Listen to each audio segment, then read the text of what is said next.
Hello guys, for today's vlog. So yun na nga guys, nag-prepare na tayo dyan sa guys ating susuotin mamaya dahil may pasok tayo. At saka plinansya ko na talaga yung uniform ko dyan guys, baba taas para maganda din tignan. Baka sabihin nila, gusgusin tayo, hindi tayo magplansya.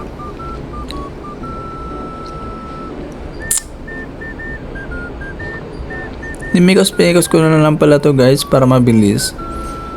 Kasi grabe ang haba talaga ng video na ito.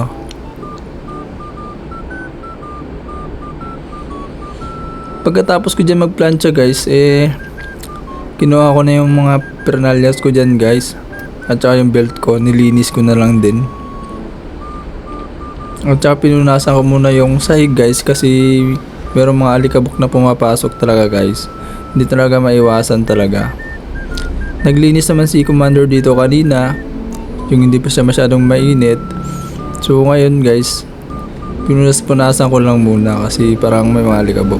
Yun na guys, so nag-prepare na ako at saka yun, nilinis ko na yung pernalyas ko para pagkatapos guys, kakabit ko na lang.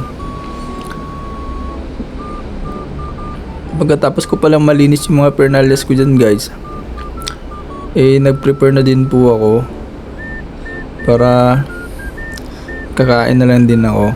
At saka kakain na lang din si Commander mamaya.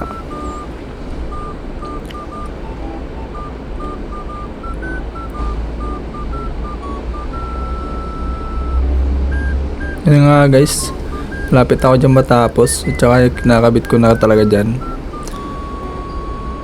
Yan nga guys, nag-prepare na pala ako dyan para kakain na lang din ako. Tsaka guys, chinek ko muna si Commander kung mainit pa ba siya. Sabi ko kay Commander guys, magpagaling ka, mag-inom ka ng gamot, huwag mong pabayaan ang sarili mo. Tayo lang dalawa dito, diyan may pasok pa ako. Pag nagugutom ka, kain ka lang dyan. Huwag kang mahiya kasi nagluluto naman ako kanina. So dito na lang guys, bye bye.